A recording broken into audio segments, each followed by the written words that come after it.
রাজনৈতিক তরজার মাঝেই মহিলার মৃত্যু, চাঞ্চল্য পাণ্ডবেশ্বরে। পশ্চিম বর্ধমানের পাণ্ডবেশ্বর এলাকায় এক মহিলার অস্বাভাবিক মৃত্যুকে ঘিরে তীব্র চাঞ্চল্যের সৃষ্টি হয়েছে। মৃতার নাম সুন্দরা সূত্রধর, প্রায় ৩৬ বছর বয়স। তিনি হুচুকটানা এলাকার বাসিন্দা বলে জানা গেছে। স্থানীয় সূত্রে জানা যায়, কয়েকদিন আগে জিতেন্দ্র তিওয়ারি অভিযোগ করেন যে ওই মহিলা ভাঙা গোয়ালঘরে বসবাস করছেন। এই ঘটনাকে ঘিরে রাজনৈতিক বিতর্ক শুরু হয়। বিষয়টি নিয়ে পাল্টা প্রতিক্রিয়া দেয় তৃণমূল কংগ্রেস।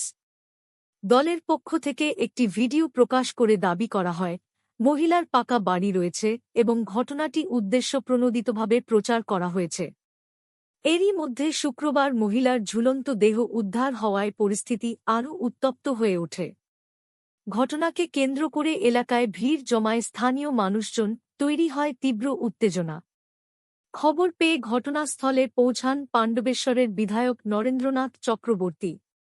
তিনি মৃতার পরিবারের সঙ্গে কথা বলেন এবং পাশে থাকার আশ্বাস দেন। পুলিশ দেহটি উদ্ধার করে ময়নাতদন্তের জন্য দুর্গাপুর মহকুমা হাসপাতালে পাঠায়। কী কারণে এই মৃত্যু, তা খতিয়ে দেখছে তদন্তকারী আধিকারিকরা। ঘটনাটি ঘিরে রাজনৈতিক মহলে শুরু হয়েছে তীব্র চাপানুতোড়, যদিও প্রশাসনের পক্ষ থেকে জানানো হয়েছে, ময়নাতদন্তের রিপোর্ট হাতে এলেই প্রকৃত কারণ স্পষ্ট হবে। দেখুন, আমি তো হঠাৎ খবর পেলাম যে মেয়েটি সুইসাইড করেছেন, মহিলাটি, ভদ্রমহিলা। খুব দুঃখজনক ঘটনা। আর মানসিক অবসাদই আমার মনে হয় এর কারণ। এটা কি কোথাও মনে হচ্ছে যে খুব মানসিকভাবে চাপ পড়েছিল, কেউ চাপ দিয়েছিল, চাপ দিয়েছে? দেখুন, এ তো মানসিক অবসাদই। যাই হোক, তবে এটা কি রাজনীতির বলি বলা যাবে না?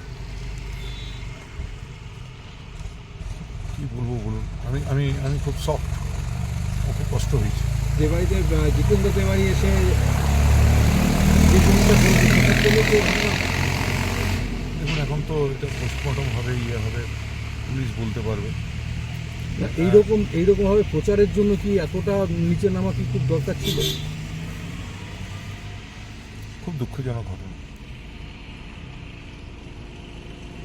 কোনো অভিযোগ করছে পরিবার কান্নাকাটি করছে। হ্যাঁ, আমরা দেখছি ব্যাপার। আপনারা কি পরিবারের পাশে থাকবেন? একদম একদম, আমরা পরিবারের পাশে আছি। আমাদের সব ছেলে পিলে সবাই, গোটা গ্রামের লোক পরিবারের পাশে আছে। ওনার ছেলে কি কারোর দিকে আঙুল তুলছে? দেখুন, এখন পরিবার এই যে এই যে কষ্ট, এই যে দুঃখ, আমরা পরিবারটা পাশে থাকতে চাই। হ্যাঁ, এবং আমরা সেই সঙ্গে পরিবারটা যা প্রয়োজন তাদের পাশে থাকতে চাই। এবং আমি শুধু একটা কথাই বলবো, খুব দুঃখজনক ঘটনা, খুব কষ্টজনক ঘটনা। আই এম সফট, আমার খুব কষ্ট হয়েছে। ঠিক আছে। হ্যাঁ, আপনার মায়ের কি হয়েছে? মায়ের গলা ধরে দিয়েছে। কখন দেখতে পেলে? আমি ঘরে শুয়েছিলাম, নিতে আমার একটা দাদা এলো, মা কোথায়? আমি মাকে গোটায় পাড়ার ধারে খুঁজে বেড়ালাম, পেলাম না। নিতে আমাদের একটা গোয়াল ঘর আছে আর একটা খেরা ঘর আছে। খেরা ঘরের গেটটা দেখছি খোলা, গেটটা খুলে দেখছি আমার মা গলা ধরে দিয়ে দিয়েছে। কেন গলায় ধরে দিলেন মা? এই জিতেন তাওয়ারের জন্য। কেন, কি জিতেন তিওয়ারি কি করেছিল? জিতেন তাওয়ারির জন্য এত কিছু হলো আমাদের। আমি বিচার চাই যেন জিতেন তাওয়ারিকে অ্যারেস্ট করা যায়। কি যেন জিতেন তিওয়ারি কি করেছে? জিতেন তাওয়ারি ভিডিও বানাইছিল আমার মায়ের জন্য। তো ভিডিওটা বহুত ভাইরাল গেছিল। তো মানে আমার মায়ের মনে এবারে নার্ভাস ফিল হয়েছিল বলে। বাড়ি নিয়ে কিছু হয়েছিল? বাড়ির জন্য কিছু না, মানে বাড়ি কোনো ভিডিও এমন কিছু নিয়ে বাড়ি না, বাড়ির ভিডিওর জন্য আমাদের মানে বদনাম। মানে গোয়াল ঘরে থাকে এরকম? তোমার মা এরকম কি, মানে তোমাদের বাড়ি নেই, গোয়াল ঘরে তোমরা থাকো? না, আমাদের গোয়াল ঘরে মানে আমাদের ঘর আছে, মানে আমার ঠাকুমাদের অর্ধেক ভাগ, আমাদের অর্ধেক। কিরকম ঘর? পাকা ঘরে। মানে কাকে দোষী করছো তোমরা? দোষী কাকে করছো তোমরা? জিতেন্দ্র তাওয়ারি। তোমরা কি অভিযোগ করবে? অভিযোগ পুলিশকে অভিযোগ জানাবে? জানাবে? হ্যাঁ, জানাবো। তোমার নাম বলো একবার। আমার নাম দেবসুদ্ধ।